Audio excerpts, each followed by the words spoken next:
reflecting on the life and times of the late David Mabuza. Well, joining us for yet more reactions is the national spokesperson of the African National Congress, the political home of David Mabuza, Mahlengi Bhengu-Motsiri, joining us tonight. Good evening to you, ma'am, and thank you very much for your time. Let's understand how the party that David Mabuza belonged to is thinking tonight when the news came that he had passed away. Really gutted, Xoli, and to your viewers. The ANC is gutted because here was one of our veterans who spent a great deal of his life in the freedom struggle, both before the banning of the African National Congress and other democratic organizations, as well as all the way to the time of his passing, remaining true to the ANC until the time of his passing.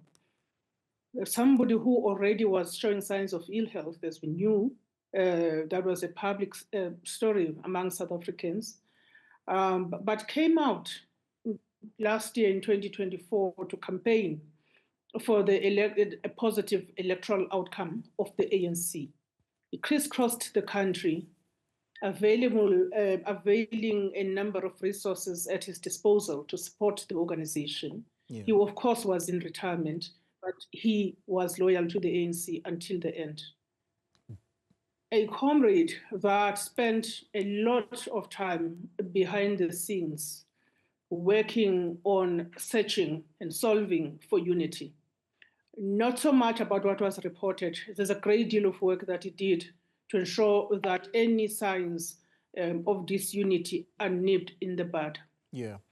A person that rose from the ranks of student activism into becoming an educationist, one of the first founders of the South African Democratic Teachers Union in the Mpumalanga province in particular, rising and working strongly within the structures of the ANC and rising to become the chairperson of the ANC in that province, and later on the premier of the province of Mpumalanga, the longest serving premier, and all the way to Luthuli House as the deputy president of the ANC, and later from 2018 to 2023 as the country's deputy president and its leader of government business, connecting the executive arm of the state with the legislative branch of the state. Yeah. And we are grateful to the family more than anything.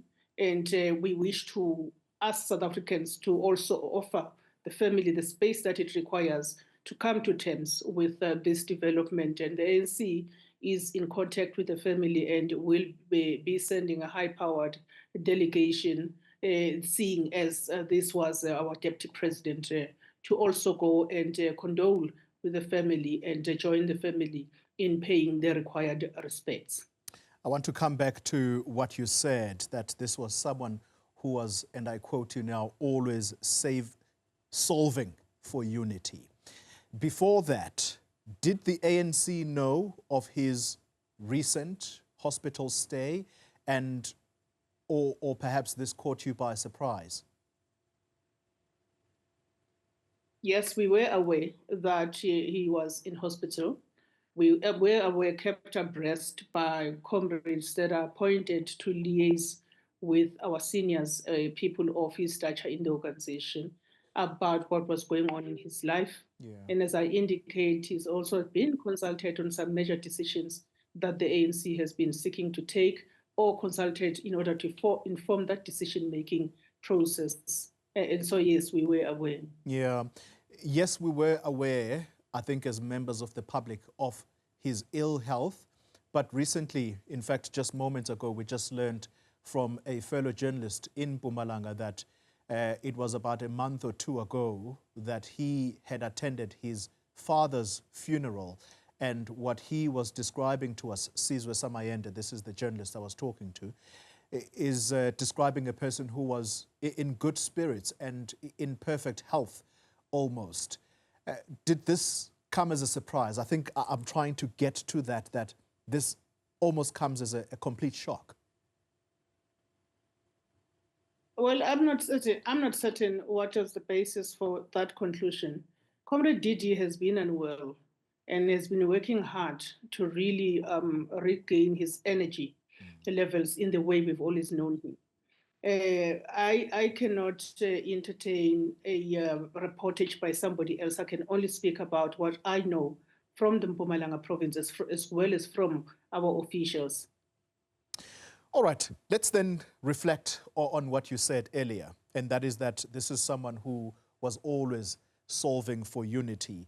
There are those who hold the view tonight that the seminal moment he played in the ANC conference in 2017 is what this country owes a debt of gratitude to him for.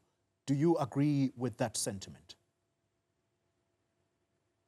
Well, I caught up with the last parts of the general's commentary, and I couldn't agree more with that. I think that at that point he will be remembered for many things, but one of the things is going to be remembered by the ANC, especially at that time in history, was the pivotal role he played in making sure that the succession race in the ANC is managed as maturely as possible, and making sure that he reaches out to everyone around the table to search for unity. And I do think that that was a masterstroke because it was unexpected that we will have a decent ending in the way it happened, but largely through his own intervention with all the parties around the table. And so we really applaud and pay tribute to Comrade DD for that role. He will be remembered as somebody, in fact, that saved a big part of the unity program of the organization. He started, when he left as the premier, he spoke a lot about the fact that we need to unite. He even went and reached out to some of the comrades that he had felt that may have been wronged by this or that handling or action on his part. Yeah. He brought people together, he reached out. And we're quite happy that he goes back to his ancestors and to those of the ANC, knowing full well that he did his part to unite the organization. That display of maturity you speak about, do you think that that crystallized when it came for him to leave the stage for the current deputy president of the ANC and that of the country, Paul Mashatile? I just missed the part about I think it crystallized when it came to? When it came to him leaving the stage for the current deputy president, for Paul Mashatile. There is absolutely no evidence that is known to me as the spokesperson of the African National Congress to suggest that it did not crystallize. I think the fact that we've had this smooth transition from the previous leadership in the form of the name of the former Deputy President Mabuza and the President, who also enjoyed a very warm and cordial relationship as was evidenced. And this is something that would not be spoken about by the public and by some members of the media. But I always wondered why that was not noted, given the history of these two positions when people are in government. And of course, it did crystallize because we have the Deputy President of the ANC, Paul Mashatile, who continues to carry out his work in government in supporting the president, particularly on some crucial projects that have been assigned to him, that includes the national dialogue, that includes the GNU, aspects of the GNU work, including the clearinghouse. So there's all the evidence that in the African National Congress, we are really able to hold together, particularly when we have to serve the people of South Africa outside of the realm of the work of the ANC. A time like this is no time for recriminations, and we absolutely want to respect that. There is I want to borrow from Matthew Parks, the parliamentary coordinator of COSATU, who said to us earlier we are all human beings and no human being is an angel. In the context of his leadership of the ANC and in government in Mpumalanga, do you perhaps believe that he could have left earlier to avoid the mistakes committed there?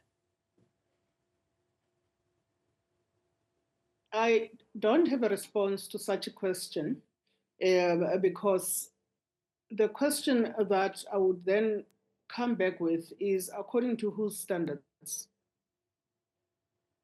Because the constitution of the ANC doesn't speak anything about that. It is very prescriptive. He's never defied the constitution in terms of his tenure. But I must also request fully that we become civil enough with each other, especially having just learned of his passing. We ourselves as the African National Congress family are grieving. Yeah. And that is why I was saying earlier, to somebody else that let us really do what we can do better to give the family space, including giving the ANC space to mourn and actually lay to rest their loved ones. All right. So perhaps a better way of those phrasing... Those that want to opine, this is a democratic country, but the ANC cannot be expected to be actually offering a critique of the life and times of Comrade David Mabuza, hardly a time when he's just passed on. It is not possible to do that. Let me ask you simply this then. What kind of legacy do you believe he leaves behind for his home province of Mpumalanga? He leaves behind the legacy of education. He leaves behind the legacy of youth development, participated and actually did a lot of work as a premier in supporting youth development. He leaves the legacy of strong leadership. He also leaves the legacy of a majoritarian ANC support in Mpumalanga. Mpumalanga has always been the home of the ANC, thanks to the work done by the likes of David Mabuza working with all of his comrades. And of course, it is thanks to that that the ANC continues to come back strongly after the 29th May 2024 general election. We look at all the by-election outcomes in Mpumalanga, you will see the strong showing by the African National Congress. So he lives behind a legacy of sound organization. We have very strong ANC structures in that province.